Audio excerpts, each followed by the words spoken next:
Hi, today I will be addressing using the language awareness approach to foster bilingualism and biculturalism in the classroom. I will start by giving a brief introduction of what language is, and then I will continue with most commonly used methodologies in second language education, also understanding the language awareness approach, what it is really used for, and how to use it, classroom techniques, and then the conclusion. I would like to start by really stating the definition of language. According to the Merriam-Webster dictionary, it is the words, their pronunciation, and the methods of combining them used and understood by a community. So then there comes the question, is learning a second language a difficult task? Well, we'll see. According to Steven Pinker, he states, as you are reading these words, you are taking part in one of the wonders of the natural world. For you and I belong to a species with a remarkable ability. That ability is language. The ability comes so naturally that we are apt to forget what a miracle it is. According to another author, Kumaravadivelu, language is woven into the fabric of human life. It is closely linked to the relationship between mother and child, between self and society, between thought and action.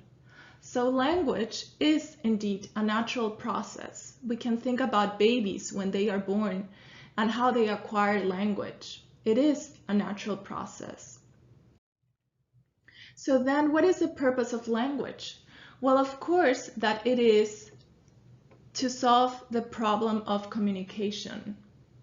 And so how do I learn best? I need to ask myself, what works best for me in language acquisition? Well, there are two main branches of second language education. The first one, which is mostly or widely used in Europe, also Asia and Africa, is based on the structuralist approach. From Ferdinand de Saussure, the Swiss linguist, where this theory originated, and in 1916, also called structuralism or the structuralist approach.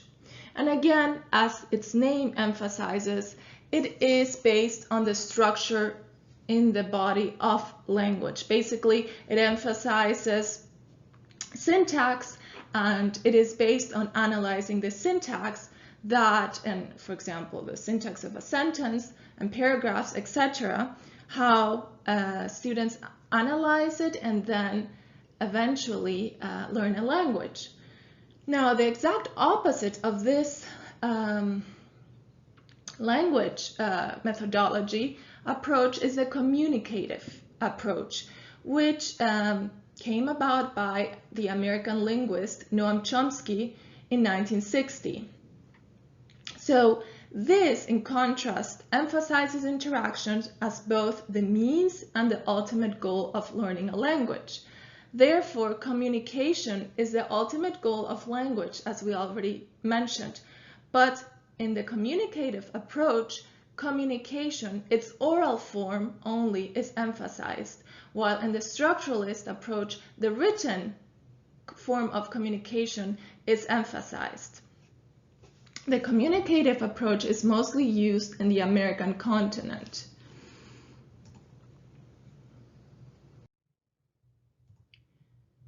And so I'd like to use this diagram to show the language awareness approach. The language, and I will address also and talk about its history, but the language approach is really, this is my personal opinion, it is really a middle way between the structuralist approach and the communicative approach. Why? Because it is really a combination of both.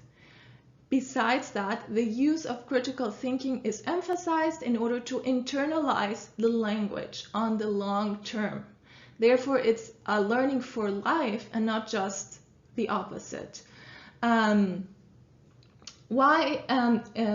It's really an ideal methodology because, and it's really what is in at this present moment, because it only combines both approaches, both methodologies, helping the student enormously in second language acquisition. And I will talk this. I will talk a little bit more about what this is. So it is a British movement in 1975. It took place and it originated at the National Congress on Language Education.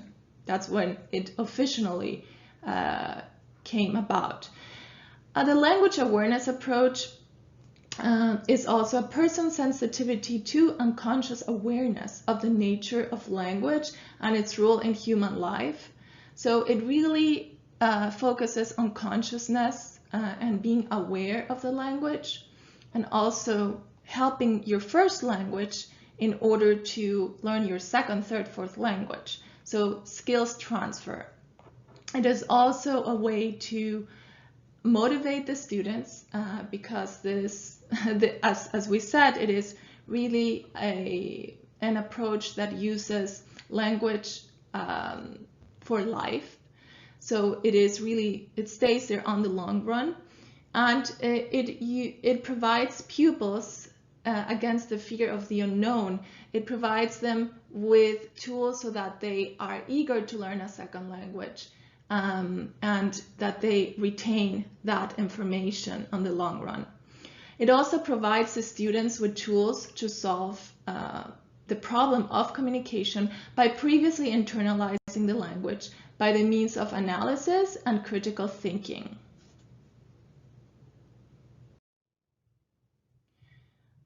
Conscious racing is a keyword here.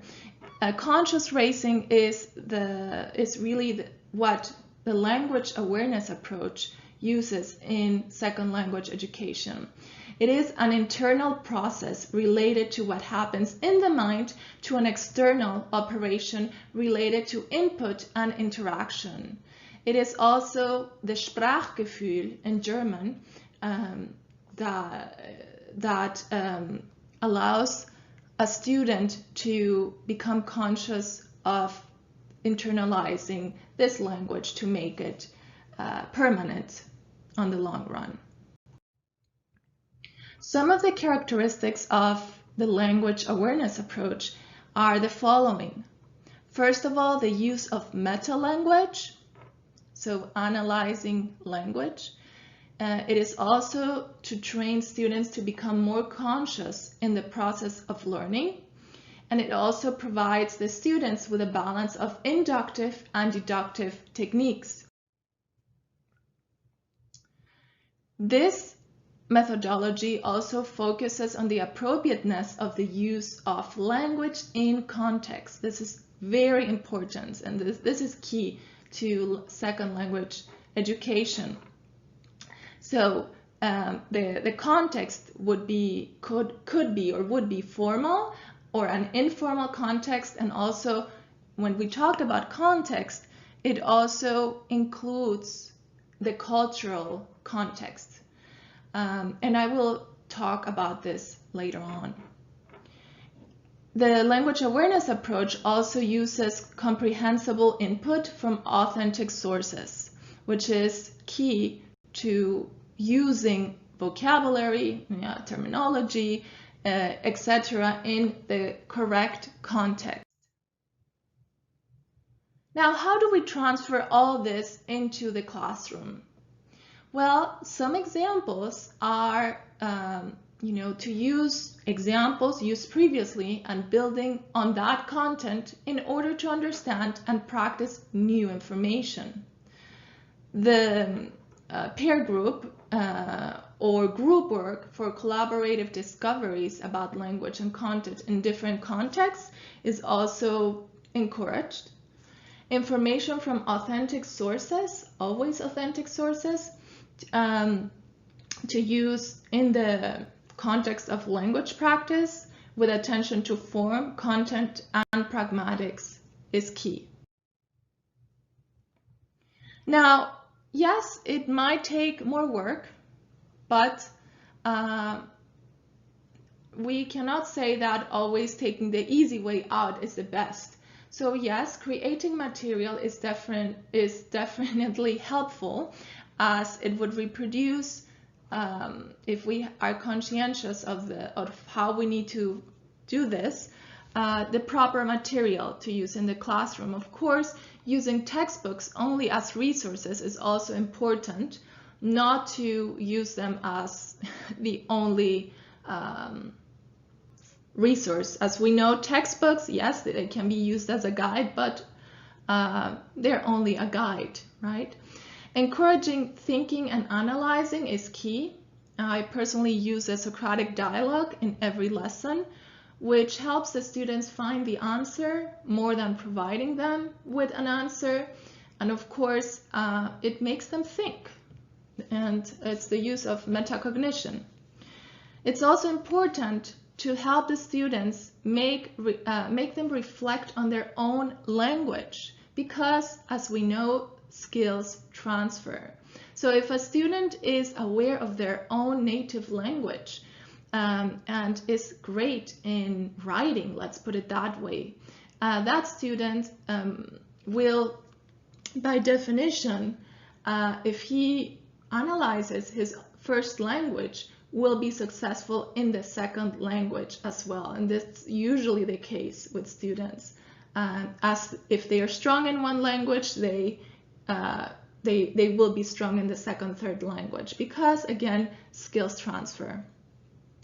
Shifting from an emphasis on one right answer to multiple interpretations is also important, especially in the context of, well, language, not only language, because there are different ways of addressing an issue or saying something, but also in the cultural context. As we know, if we were to speak about Spanish and its different variants of Spanish, well, there are 21 Spanish-speaking countries that officially speak the language. However, inside these countries, there are variants in itself. So there are many variants of the Spanish language, different terminology that's used, and different ways of asking for something, asking for help.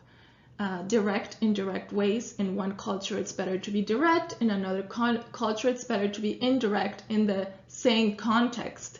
So we need to be aware that there's no one right answer. Yeah.